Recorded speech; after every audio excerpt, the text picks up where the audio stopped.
ఈరోజు మన వీడియోలన్నీ మన చెట్టు మరి కట్ చేసిన పండుమిర్చిని చింతకాయ తొక్కుతోటండి.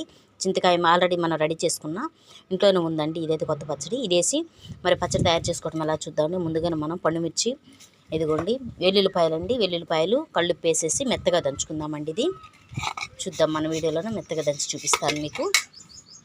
ఇలా తీసుకున్న ఈ పండుమిర్చినండి, వెల్లుల్లిపాయలన్నీ కూడా మెత్తగా దంచుకుందామండి. మెత్తగా అయిన తర్వాత మళ్ళీ చూపిస్తాను మీకు.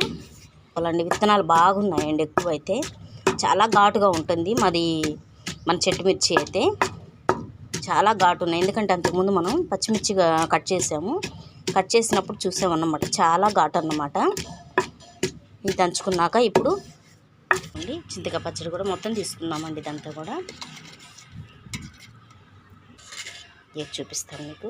ఈ చింతకాయ పచ్చడి పండుమిర్చి సీజన్ కాబట్టి అండి ఇప్పుడు చక్కగా మరి మీరు కూడా తప్పకుండా ట్రై చేయండి. చాలా బాగుంటుందండి. రోట్లో అయితే టేస్ట్ బాగుంటుందండి. నలిగిపోయిందండి. పచ్చడి అయితే తీసేద్దాము. చింతకాయ పచ్చడిని తీసేద్దాం. మీకు మనం తీసి తాలింపు చూపిస్తానండి మీకు. చాలా బాగుంటుందండి టేస్ట్ అయితే. అసలు ఘాట్ అయితే చాలా అదిరిపోయి పండుమిర్చి. సాల్ట్ అయితేనండి కొంచెం వేసుకోండి. ఎందుకంటే మనం ఆల్రెడీ చింతకాయ పచ్చడిలోన మనం ఫస్ట్ అది దంచుకునేటప్పుడు వేసుకుంటాం కాబట్టి మరి ఎక్కువ వేసుకోవద్దు. కొంచెం వేసుకోండి కళ్ళుప్పు. కొంచెం కళ్ళుప్పు వేసుకొని ఈ రీతిగా ఈ స్టైల్లో దంచుకోండి. మీకు తాలింపు పెట్టి చూపిస్తాను నేను.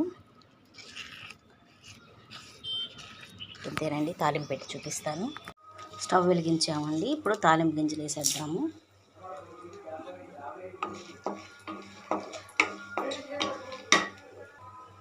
ఇప్పుడు ఎండుమిర్చి వేసేద్దామండి. కొంచెం కరివేపాకు వేద్దాము. ఇప్పుడు జీలకర్ర కూడా వేద్దామండి.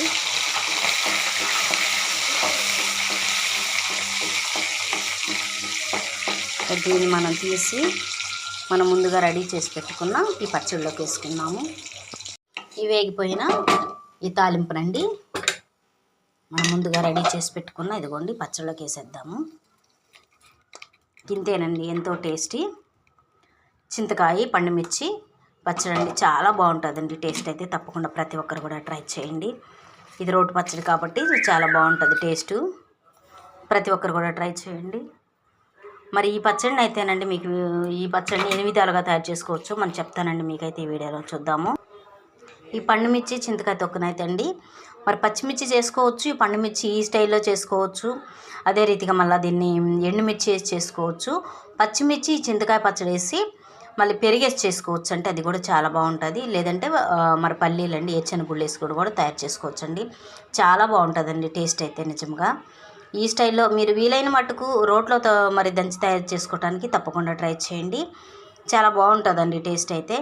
మన వీడియో ఎవరన్నా ఫస్ట్ టైం చూస్తున్న వాళ్ళైతే తప్పకుండా లైక్ చేసి మీ ఫ్రెండ్స్కి షేర్ చేసి మా ఛానల్ తప్పకుండా సబ్స్క్రైబ్ చేసి చివరిగా బెల్ సింబల్ నొక్కండి.